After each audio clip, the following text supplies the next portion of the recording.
Hello, welcome. Hey there. Happy New Year. Welcome, everybody. Hello, can you hear me? We can. Thanks. All right.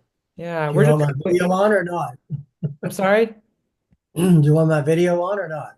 It's really up to you and your preference. Okay, I'll leave it off. Okay, we Don't love want to break music the too. fun. Folks are still trickling in here, so we're just gonna wait a couple more minutes. Thanks again for joining us. Sure. Did you get my email earlier with the copy of the power bill? I'm not sure if it was directed to me. It wasn't in my inbox, but I'm sure we'll No. sort it out here soon. It was sent to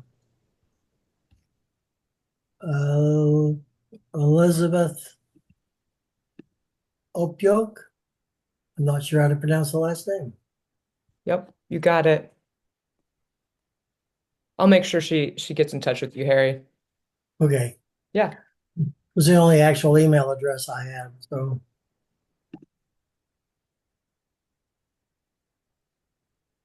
All right, folks are still trickling in here. Welcome, everybody.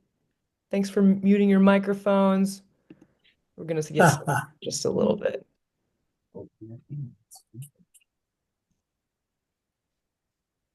do you have an email address for you? I will forward this power bill to you if you want. Yeah, we got Robin in the yeah, I'll put it in the chat box.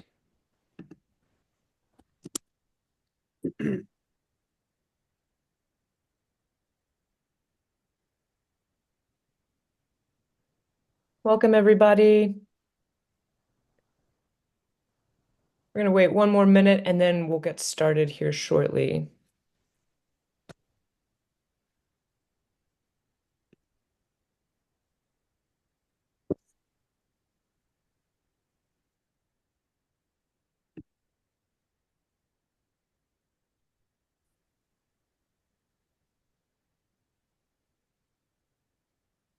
All right. We will get started here. Okay, you should have that email shortly. Okay, great. Thanks. All right. Happy New Year. Welcome, everybody. Uh, Welcome to our first solar session of 2025. My name is Dina Hornbaker. I'm the Community Marketing Specialist here at Solar Holler. So I'll be managing the screen and emceeing while Robin will be in charge of the chat box. So if you have any questions or comments, please feel free to utilize that at the bottom of your screen on Zoom. And then I'll also be introducing our guest speakers here, Leah and Gary. But um, but before we get started on the agenda, I just kind of wanted to go over some housekeeping. So if you haven't already, please mute your microphone. It's at the bottom of your dashboard on Zoom. It's like a little microphone icon. And then again, that's also where the chat box is located. So we would love for you to ask any questions throughout the presentation, but we also have a dedicated time at the end of the presentation as well. So you can use the chat box or you can unmute your microphone and ask the question. It's really your preference. And last but not least, this video is being recorded and will be uploaded onto our YouTube channel for any type of reference. So you can always look back on that.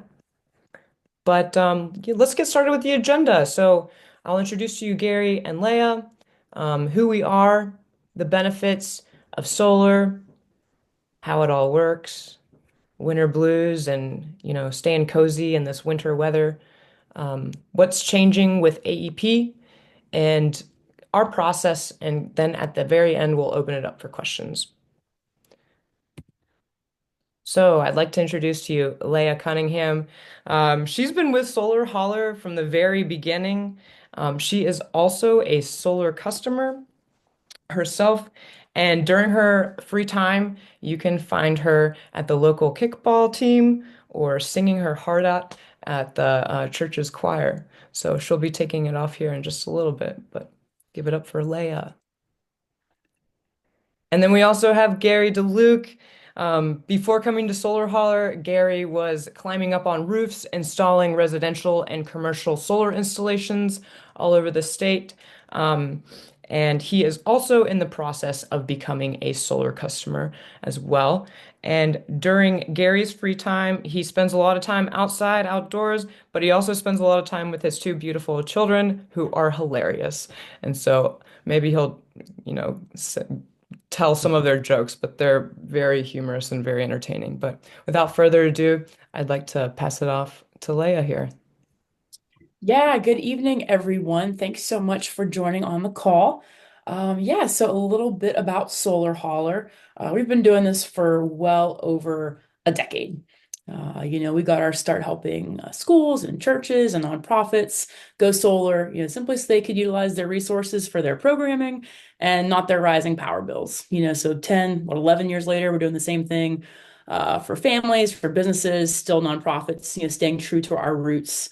The way we see it, for generations, Appalachians have powered America, and we're reforging that legacy with clean energy that empowers our people, renews our communities. So I always think back when, Solar Holler was a one-room office in Shepherdstown with three of us, to I think almost 100 employees that we have today, which is pretty exciting. We've got office overs in Shepherdstown still, but then our crews in our warehouse are based out of Huntington, West Virginia. We install in all of West Virginia, Eastern Kentucky, Southern Ohio, and Virginia.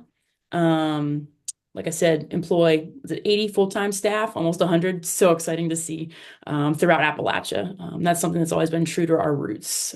Way back when, we had a program with a local nonprofit down here to engage, former coal miners, youth from mining towns, train them to do solar, and add them to the workforce. So that's something that we've always been really, really proud of. Something else to brag on real quick, we were actually the first solar company on this side of the Mississippi to partner with the IBEW. So all of our crew members are Solar Hauler employees. They are also IBEW union electricians, and their workmanship is second to none.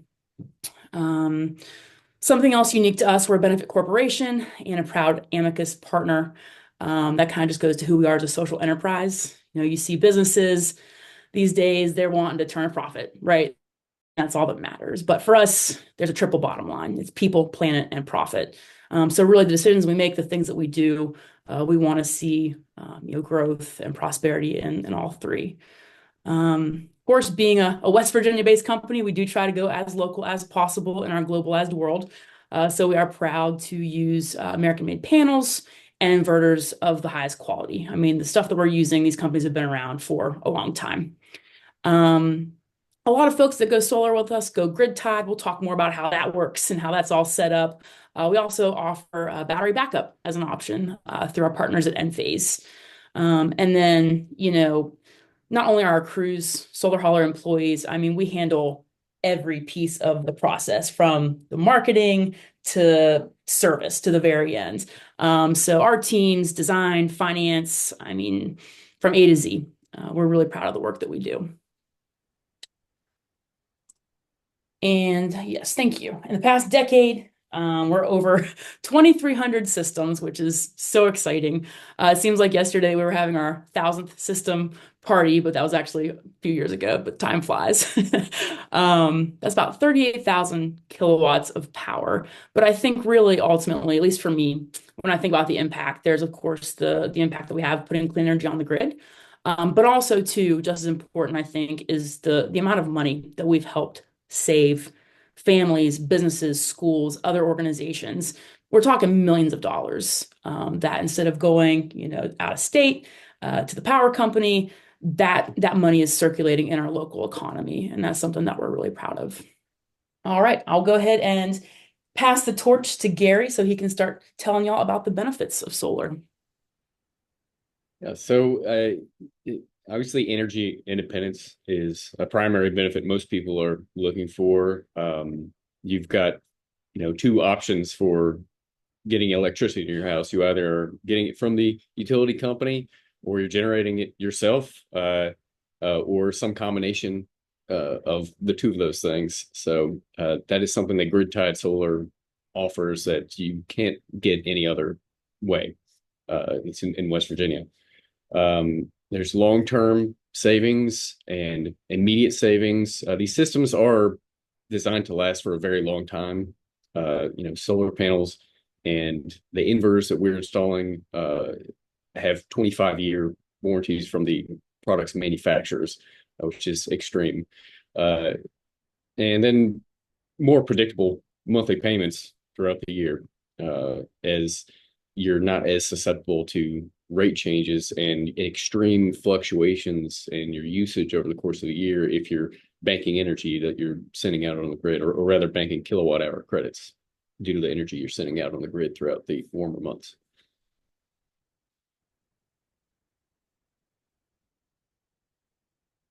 So it looks like we talked about the immediate savings and the monthly bill already, avoiding the utility rate increases. Um, Fully offsetting energy use is something that a lot of people can do. If you've got a very good site for solar energy, it is very possible that you can be left only paying the cost of connection to the grid over the course of a whole year, which is pretty incredible. If you have a battery backup system, meaning a place to store the energy that your solar energy system is producing, then you can have power to major appliances during a grid outage, and that's essentially instant as soon as there's a grid outage detected. And you're obviously substantially reducing your carbon footprint, which is kind of a fun thing to calculate. If you get a proposal from us, there are ways to calculate exactly like how much carbon offset, the system design will provide. Right. And I think I've covered the being in control, energy future, and maximizing investment at this point. But there are a lot of economic benefits to this sort of thing, not just, savings in the short and long term, but there's, tax credits, incentives as well that we will get into later on in the presentation.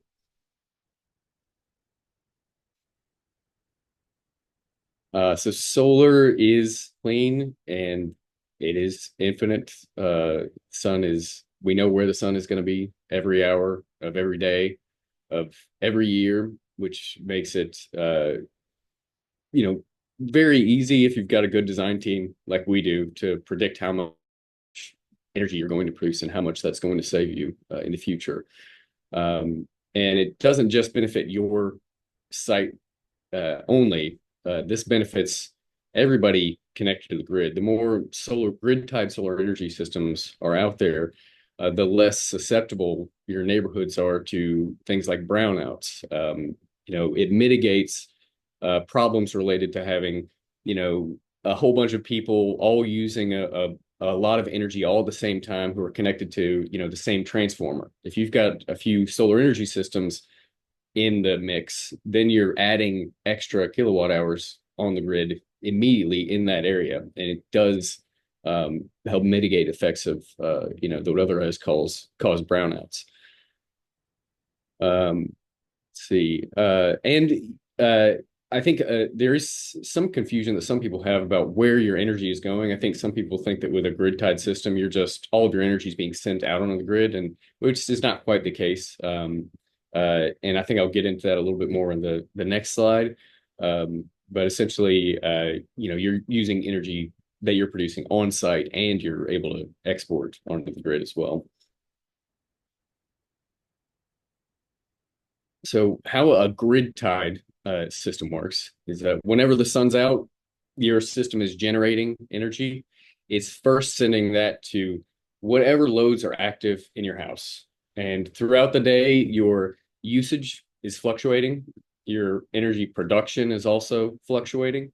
So there are going to be moments where you're pulling energy from the grid and from your solar energy system simultaneously. And then there's a whole lot of other moments where you're producing more energy than you're using. And any time that happens, your excess is being fed onto the grid. And every one of those kilowatt hours you send out becomes a kilowatt hour credit on your account with the utility company. And that can be applied to your bill, in the current billing statement, or it can just hang out on your account to be used in the future. Those credits do not expire.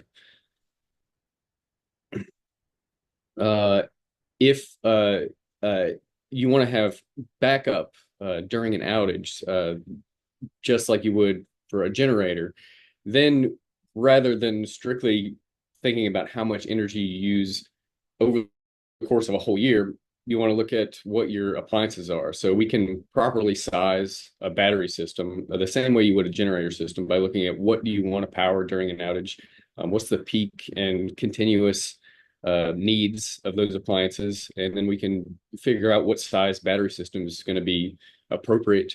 And at that point, if there is as soon as there's a grid outage detected, your grid tied solar energy system would shut itself off from the grid and switch over to strictly working with a battery backup system. So if you have an extended outage, a multiple day outage, then you're going to be getting that solar energy still, and it's just going to be recharging your battery backup system that's powering your house during that extended outage.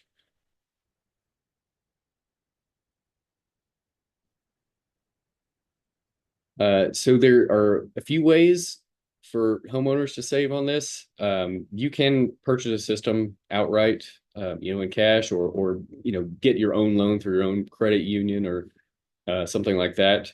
And which, doing that or getting a loan and paying it off early is the best way to have the greatest lifetime savings. We also have financing options and with any of the options we offer, there are no, penalties for paying off a loan early or anything like that. And we can also include costs for new roofing in our solar energy loans. We also offer a lease, and there are several qualifications that we require. Mainly, we want to make sure that anybody who's leasing a system from us is guaranteed to see savings the first year the system's installed. And that's a huge point for us. We want it to be the greatest benefit for anybody who's leasing a system. And you can also ultimately own the system if you're leasing, either by running out the lease and transferring it over to you, at the end of the lease, or you can purchase the system outright at certain periods during the lease. And also, a big difference with the lease is you can't be denied strictly based on your credit. It's not the same as having a loan application. John just, thanks, Gary. John just asked a question in the chat box, so I just want to take time.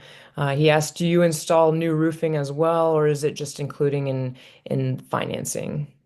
We do not install, we don't do roofing. If you wanted to include it in any of our financing options, you would go with whatever roofer you trust and just send us the quote. And essentially, we would be paying that roofing company directly.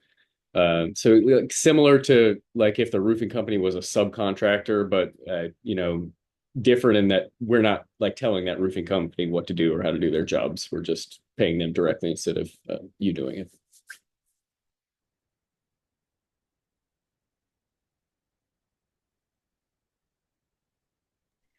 Okay, thanks, Gary. So we talked a little bit about residential, and then also, commercial solar is available as well for businesses, nonprofits, schools, and in the same way that you can either own your system outright or basically, pay for your electricity from that system. Those options are available for businesses and nonprofits as well. An outright purchase, you're buying the system, you own the system. If you have the tax appetite, you get the tax credit.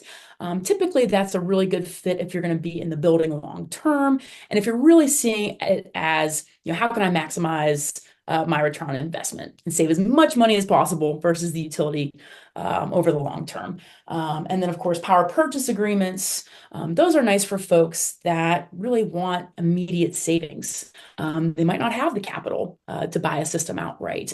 And there's several different options available. We have a couple great commercial evaluators on staff that can do a free analysis for you, but they'll basically look at your situation and let you know which option is best for you. Is it to own it? or we can match you with a PPA, power purchase agreements, or some other options that will provide a good fit. Ideally, yeah, with the idea being that, for a lot of folks, they don't have to pay anything extra to go solar. They actually save money out the gate. So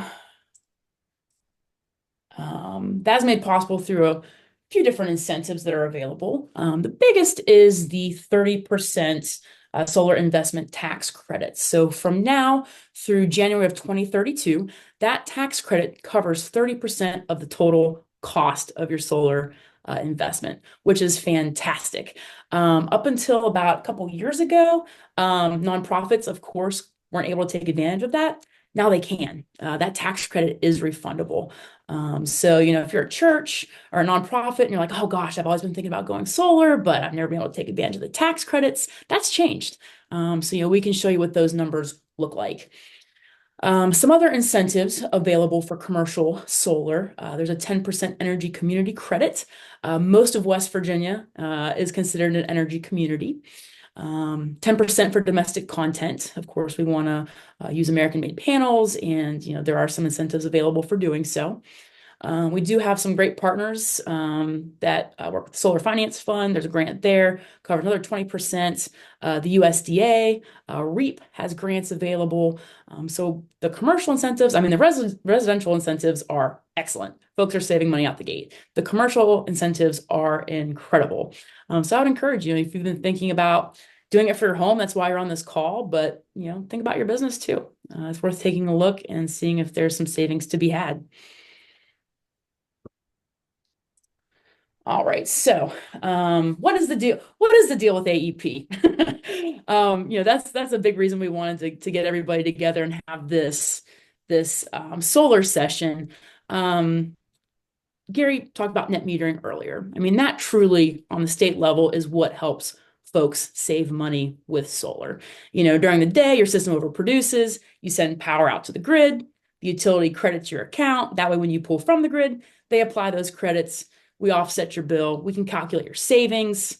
It's a solid investment. So AEP is trying to roll back the value of your solar credits. So right now, 1 solar kilowatt hour that you put on the grid has the same value as 1 utility kilowatt hour that you pull from it. They offset. With their recent proposal, not only are they asking to roll back the value of your net metering, they're also asking for a rate hike, which for most folks, it would put your utility rate right around 19 cents. So under current net metering, if they raise your rate, your solar net metering goes up. So if it raises 19 cents, guess what? Your solar kilowatt hour, it's also worth 19 cents. It's 1-to-1. Unfortunately, once this change happens, right now they're asking for closer to 5 cents per kilowatt hour for your solar. So it'd almost take 4 solar kilowatt hours to offset 1 utility kilowatt hour. Your savings go out the window at that point. The good news is, as long as we get your system in before the change happens, you'll be grandfathered into the existing 1-to-1 policy for 25 years.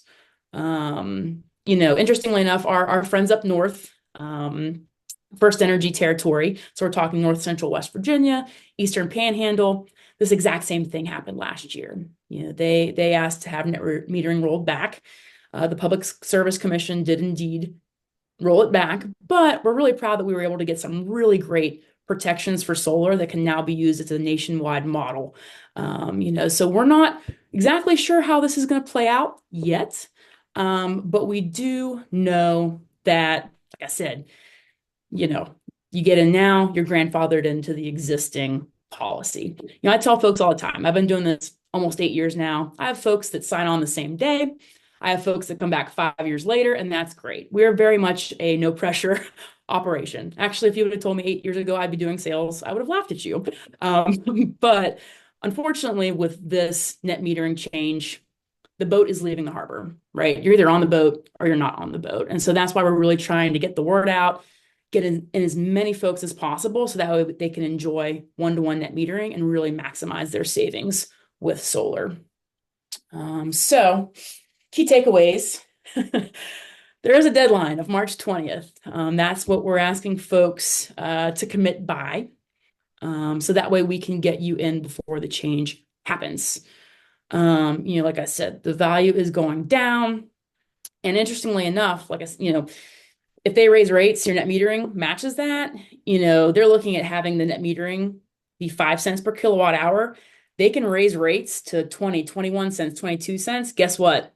Your net metering can stay at 5 cents. So just because they raise rates doesn't mean the net metering value will go up. So it starts out bad and then it just gets worse after this change happens. But the good news is you're on this call now. We have plenty of time to get you in and to put together a free analysis for you. So I will say we do have a March 20th deadline, but the sooner the better. The worst case scenario is everybody's like, oh, I got till March. Let's just wait till March. And then everybody signs up. We really want to get folks in as soon as possible, which is why we're having a Winter Blues special. And so right now, to encourage folks to get in before the rush, the mad dash, we are offering $1,500 off your installation if you sign by the end of the month. Now, for folks who want to own their system, that'll be $1,500 off the project cost. For folks who choose to lease, we'll send you a check for $1,500 once the system is installed. And, given that we want folks to commit sooner rather than later, just so we can have a consistent pipeline from now until the decision's made, we're phasing that discount out essentially. So it's $1,500 if you sign by the end of the month.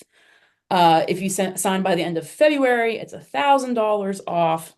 And then also for referrals, I see we have a couple, current clients on the call. Now is the time to rack up those referral bonuses, right? Because everybody that you refer, you get a bonus. The numbers aren't going to look as good for your friends and family, neighbors after this change happens. So get those referrals in now. And we're actually doubling the referral bonus, to encourage y'all to do so. Interestingly enough, a pretty significant percentage of our clients are referrals, which I think says a lot to who we are as a company. So yeah, tell your friends. So as I mentioned earlier, we do a free analysis for folks to let you know if solar is something that will save you money. If it does, fantastic. We'll show you what those savings look like. If it doesn't, that's unfortunate. We'll also let you know too. We take a lot of pride in the accuracy of our modeling, of our calculations. I mean, we go out to the 6th decimal point. So we can let you know what the numbers look like. So if you're interested, which I hope you are, drop your name in the chat and we'll get the ball rolling on a free proposal analysis for your home or your business, or your home and your business. So drop your name in the chat. You can also go to our website, which if you haven't checked it out, it's great. A lot of information on there. You can see meet the team. Also, there's a number listed there, 304-362-9615, for the type of person that wants to get on the phone and give us a call. Basically, what we do is we will reach out, ask you some preliminary information, check and make sure we're looking at the right house, and ask for a utility bill. The reason the utility bill is important: before we can design a system, we need to know what your appetite for electricity is, right? How many kilowatt hours are you using in a year? How much are you paying for it? That way we can size the system and calculate your savings. It's pretty neat. We actually use this modeling software that looks at your house using satellite imagery, models out trees, hills, other structures, anything that could potentially shade your roof. Once the model's built, it actually runs a sunlight simulation that maps the sun's path every hour for an entire year. So we get a really good sense of how the sun's going to hit your roof, not only in the sunny summer months, but also in the dead of winter. Proud to say, too, something unique to us is that we stand behind those numbers with a production guarantee as part of our systems. On the residential side, if the system does not produce what we said it was going to, you get a check in the mail. That's how confident we are in our numbers. So once we get that design together, we set a proposal review meeting with you. It takes about an hour tops, but it's through Google Meet. We'll set up a meet to accommodate your calendar. You'll jump on just like this. You'll probably talk to me or Gary or one of our other home evaluators, and we'll walk you through the design. We'll walk you through the design. We'll walk you through the numbers. Really, our goal is to make sure you have all the information you need to make a decision that's best for you, whether that's to go solar or not. Totally fine, but you'll know. Um, at that point, if you're like, hey, this looks great, let's do it. We'll enter into an agreement. Please know the first thing that happens after you sign on with us is an in-person tech visit. There's a lot that we can do, especially in our post-COVID world. Everything's virtual, right?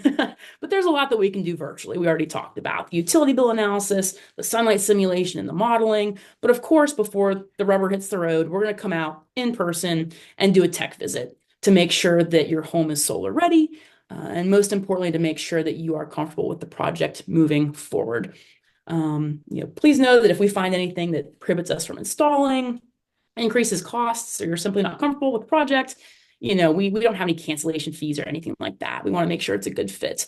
But, assuming it's a green light, at that point, our project management team takes over. They do an excellent job. I mean, we take care of everything, all the fun paperwork that you don't want to do, permitting, plan sets, interconnection with the utility. We take care of all of that. The install itself, it's typically in 3 phases. Phase 1, panels on the roof. That's usually pretty quick. It takes about a day, maybe 2. Second phase, that's the wiring, the electrical. We come and wire everything in.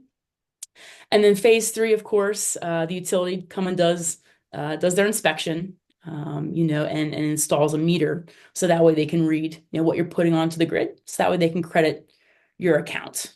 What's really neat is that when your system's energized, you have access to the data at your fingertips.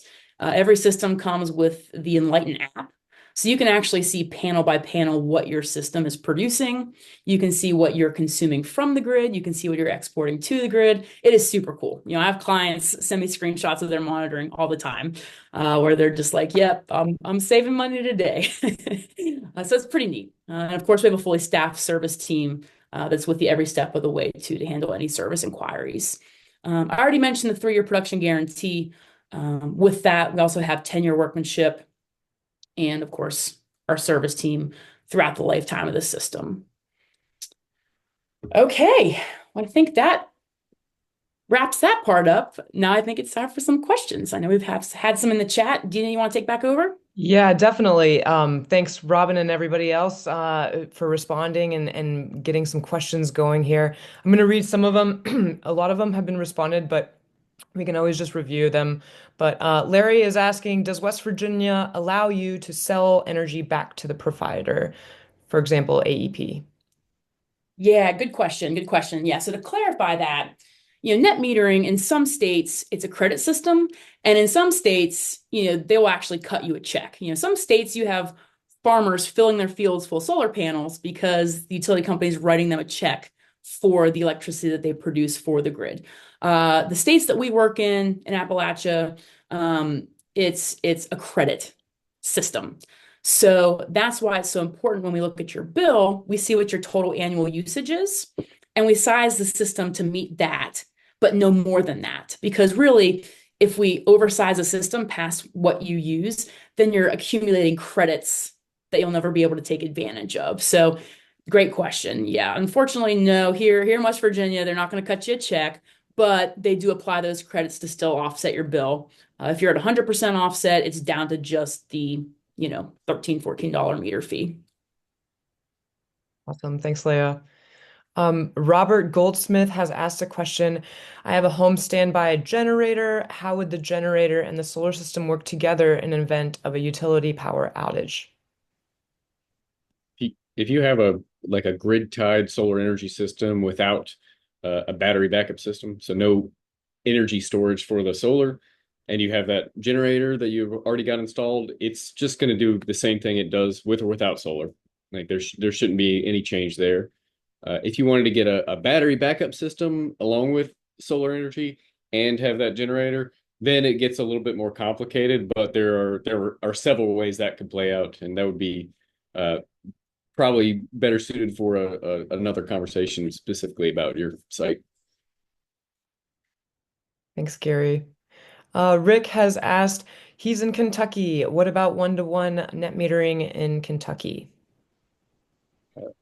A, it depends on where, like in Kentucky, it's different based on where you are in the state, what utility provider you have. So that's something, if you want to get a quote from us, that's something we can go over with you a bit more thoroughly after we get a utility bill from you and can work up a design and all that.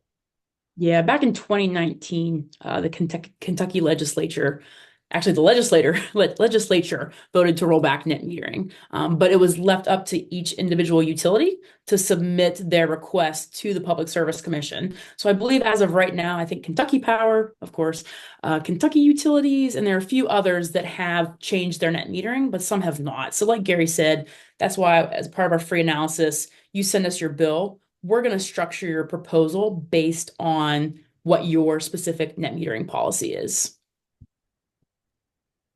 Awesome. Thanks, you guys. Harry has asked, does this apply to Mon Power? And I guess, Harry, we just need some more clarity on what exactly you mean, the discount, or if you want to unmute your microphone, please feel free to do so.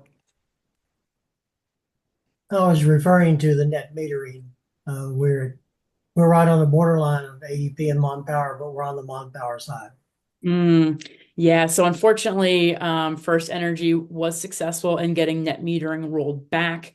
They had an end of year deadline, end of year 2024, to submit the interconnection application to the utility to achieve grandfathered status. So unfortunately, any projects from this point on that did not get that interconnection application in are going to see a reduced net metered rate. Now, do not despair. We've our whole thing has been finding innovative approaches to make this affordable.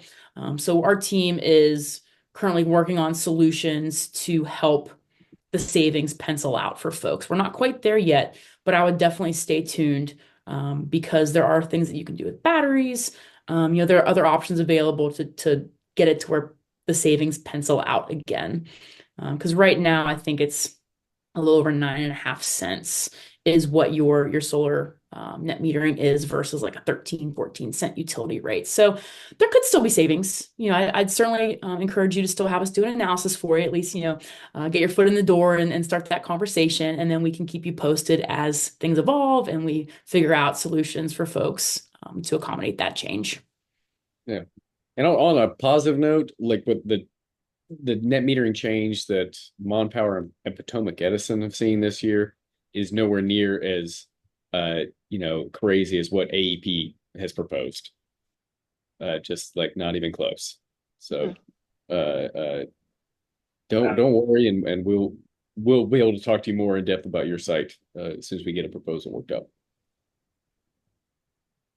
If I can jump in here, this is Dan Conant. Solar Holler, we actually directly negotiated with First Energy and the Public Service Commission to reach that settlement, and we helped craft that new policy. So we're really, First Energy asked for something much worse, and we organized and negotiated and intervened and made it not that bad. And we're doing the same thing with the AEP as well. So really, really proud of the results and the new policy that we got in place because, of course, First Energy was trying to do much worse when they first applied to the Public Service Commission. Thanks, Dan. Larry just asked, will West Virginia Public Service Commission definitely move away from the one-to-one net metering? Actually, if I can jump in really quick, Dina, I was going to add, I think that's a great segue. For the question about Mon Power, I will say, like, so far, what we've seen is that the lease option is a really great way. Like, as Leah mentioned, we need to look at your site. It depends on a lot of different factors as to how much savings we can still deliver with the new net metering policies that we have in Mon Power and Potomac Edison. But the lease option that we offer seems to be a way in for folks. So that's what we're looking at right now. And I think we should spend a little bit of time on that. I can table it for a second, though, because I did just want to call out, and I think this goes straight into this question. there was a slide that we presented on the AEP section that said the savings will, yeah, that one. The value of solar, nope, next one. Sorry. The value of solar net metering decreases by about 70% for new customers after this year. Correction.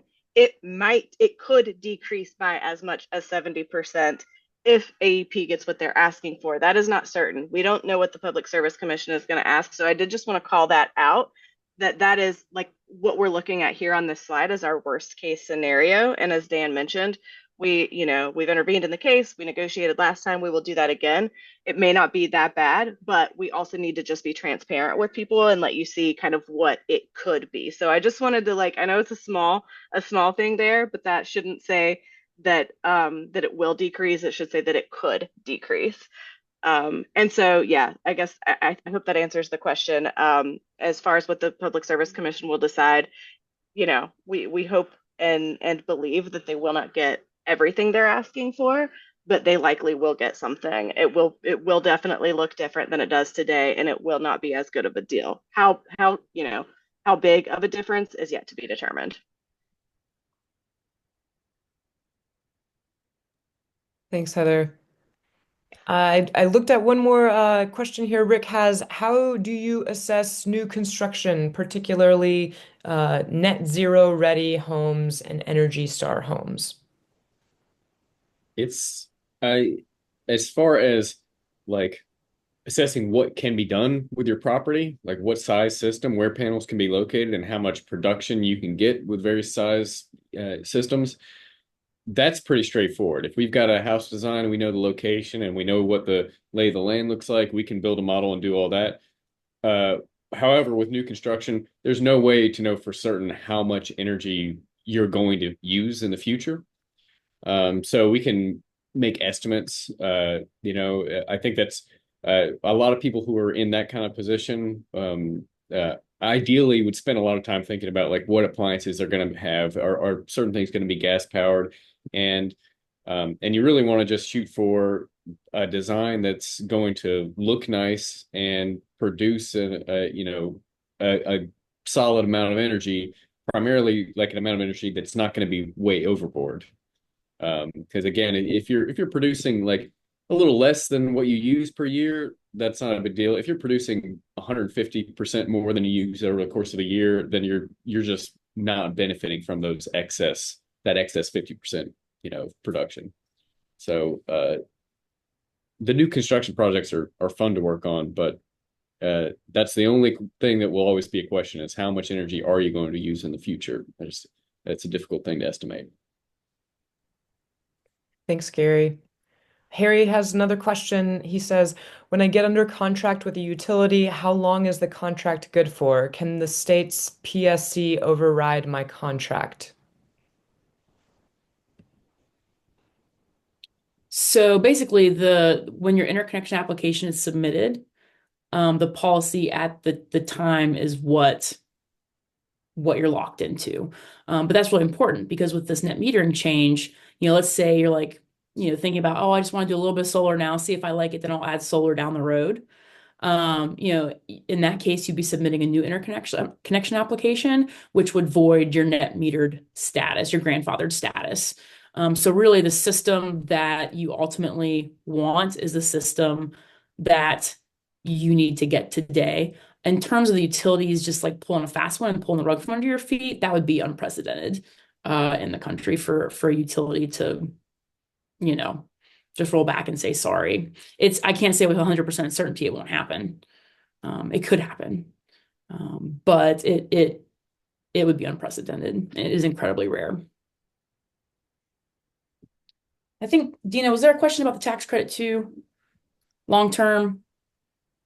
I am scrolling back up there. I'm sorry. Yeah, no, you're okay. I think one of the participants submitted a question a little before the panel started, and it was about how the tax credit, how dependable it is based on the current federal administration, and some concerns there. So did want to take a moment just to touch base on that because as you all know, there we are seeing a new administration come in a week. And there's concerns about the federal tax credit and how that will be impacted. First, I think it's interesting, it's good to take a look at the history of the credit.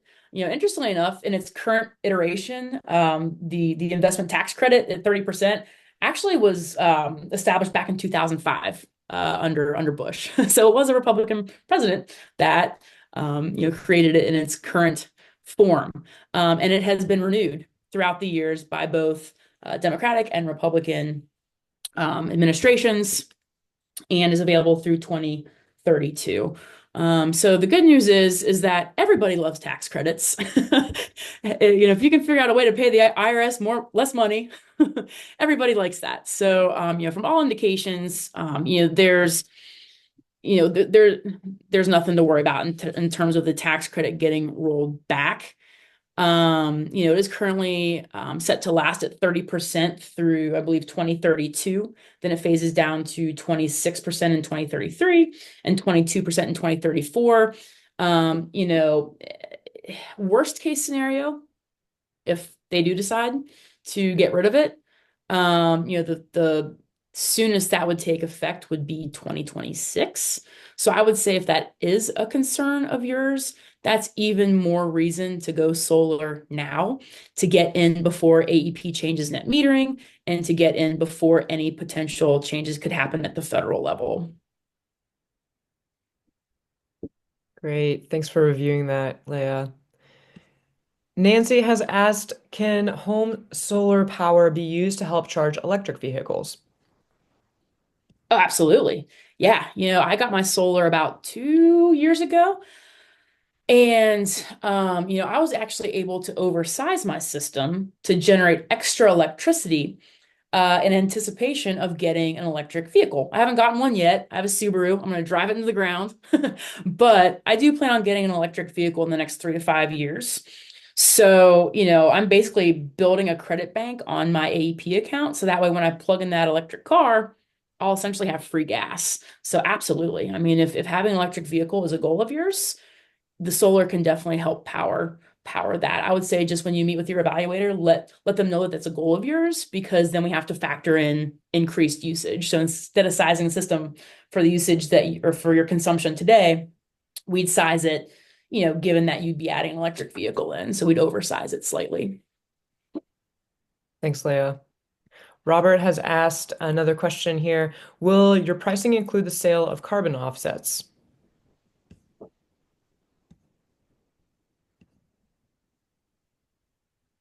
I'll take that one. Yeah, as part of our agreements, we actually pay customers upfront for the right to what are called solar renewable energy credits. So we then bundle Solar Holler then bundles those up and sells them to utilities in states that are required to get a certain percentage of their power from solar, in particular Virginia and Pennsylvania. So that it's not quite the same as a carbon credit, but it's kind of in the same vein. And yeah, you actually can't double dip. So by carbon accounting standards. So if you want to get geeky and talk more about that, I'm happy to. But yeah, instead of having that money trickle in over time, we buy all of them. We buy all of those renewable energy credits back up front and use that to lower the installation cost to the customer. Thanks, Dan. We have more questions. Thanks so much for providing all your questions in the chat box. Lazaro has asked, what is the difference between the carbon credit and the residential energy credit? I think referring to the ITC and then potentially the carbon credit that Dan just mentioned. Yeah, the tax credit is provided by the federal government, and if you're a homeowner and you buy a $10,000 solar system, you'll get a $3,000 tax credit coming back against your on your next return. So that's the main way that people benefit from solar, or that's the main federal incentive. Carbon credits and renewable energy credits, that's all done at the state level, or Google or Amazon will say that they want to get 100% of their energy from solar or from renewable energy, and they'll buy those credits. So they're different in that the 30% is guaranteed for everybody, just by the fact that you're installing solar in the United States. And then the carbon credits and renewable energy credits all vary by states, and that's much more complicated. But like I said, we've in the way we do this at Solar Holler, we created I created a program where we were actually going to bundle those up and make it much simpler for folks, so that rather than needing to track separate markets and essentially day trade little bits of energy, we just bundle them up, and then we take care of all of that behind the scenes to make it a lot easier for folks. Thanks, Dan. Travis, this also, Dan, you might want to take a stab at this one. Travis has asked another question in the chat. It says, how financially stable is Solar Holler? The company needs to be around for the warranty. Solar companies are going out of business every day. Is there a plan for when net metering is gone? We reviewed this a little bit, but if you'd like to take that, Dan. First off, we've been around for 12 years. We are profitable enough to be paying the salaries of 95 employees at this point. So I think that says a lot right there. And then the other really cool things that we've been doing are we're actually investing in and owning projects on schools and churches all around West Virginia. So for instance, we're covering every single school rooftop in Wayne County with about 5,000 kilowatts of solar. And we're selling the electricity to the schools for the next 35 years. So we've gone through financial reviews with the county school systems, and that having that base of being able to sell, being under long-term contracts and having recurring revenue is a huge weight off my shoulders and huge relief, because we know that recurring revenue will be there for decades to come. And I think ultimately that makes it easy. To your points about companies going out of business, if you're only focused on installation and not able to do all the other things, you're kind of a one-trick pony. But we've built this all along to do every components, including the financing and including all these crazy credits. And we've bundled that all into one place so that we can be more resilient as a company. Thanks, Dan. We just got another question. Rick has asked, are you able to assess the use size of battery storage versus grid tied usage, particularly in lieu of the difference between paying for incoming and what will be paid for excess solar generated? Yeah, so that's a great question. For as long as net metering was 1-to-1, really the only reason folks would get batteries is for a grid outage, right? Because with a standard grid tied system, the goal is to have fixed costs and save money versus utility. The grid goes down, your system has an emergency shut off, and that's to prevent the solar from backfeeding onto the lines while the linemen are up there making repairs. In order to have electricity when the grid goes down, you would need to have a battery. So that has traditionally been the use for batteries here in West Virginia and in Appalachia. As net metering gets reduced, though, we are looking at batteries as a way to help folks save money. I mean, really, you see that more in states that have like peak demand, when you're paying more per kilowatt hour for your electricity during certain points of the day. So that way, you get your grid electricity when it's cheaper to pay for your power, and you pull from the battery when, it's peak demand and your electricity is really expensive. We don't have that here, so we haven't really had to model it to use it that way. But with the net metering rollbacks, that is something that we're actively looking at is incorporating battery systems to pencil out savings. The sun goes down. Instead of pulling from the grid, you pull from your batteries first. So absolutely, I mean, that is something that we're actively looking into to help mitigate these changes with the rollbacks and net metering. Thanks, Leah. We have another Lazaro asked another question. I think there was some confusion. They said, so there are two potential benefits, one being federal and the other being the state. I think there was a little bit of confusion for. Yeah, so on the federal level, there's the tax credit that's available. Residential, 30%, commercial, even more. So that's on the federal level, the tax credit that's available. At the state level is where the net metering comes into play. Net metering is the one incentive that we have here at the state level. Currently, it's 1-to-1. It is getting rolled back. That's going to significantly impact the savings for folks, which is why we're trying to get in as many folks as possible before that change happens. So yeah, the tax credit, that's at the federal level. Unfortunately, West Virginia, there aren't any tax credits available. There's just the net metering incentive. Thanks, Leah. Rick has asked, any possibility for battery storage being used as a credit for peak power usage, such as Green Mountain Power provides in Vermont?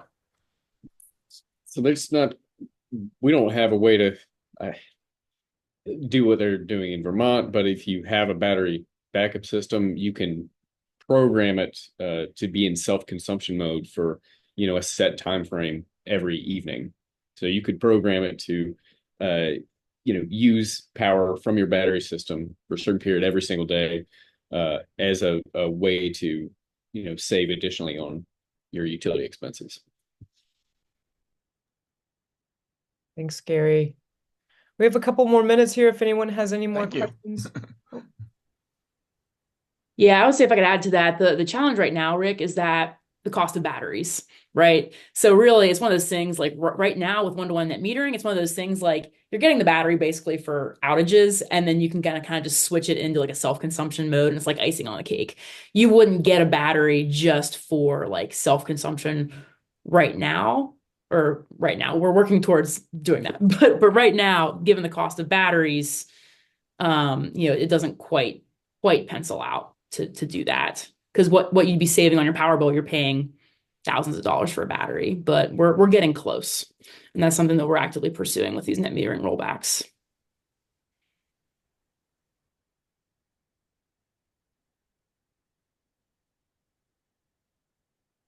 Great, thank you. I just wanted to also mention, thank you for the folks that are interested in pursuing proposals. I have your contact information, so we'll be reaching out with that. Just wanted to let you know. Oh, we have one more question here. Two more questions. One of them, will this presentation be available later? Yes, it will. It'll be uploaded to our YouTube channel. So that will be posted here shortly.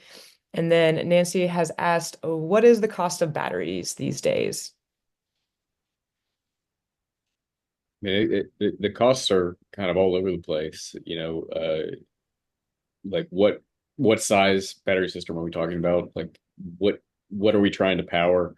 I think like once if you're in a meeting with one of us and we're able to like see exactly what you have going on at the house, like maybe even see some specification for your major appliances, then we can tell you for sure like what the options are. Like what's the smallest system possible to power X, Y, and Z, and what's the system you would need to do everything in your house, all at once. I think that's probably the best way to look into this because everybody's houses are extremely different.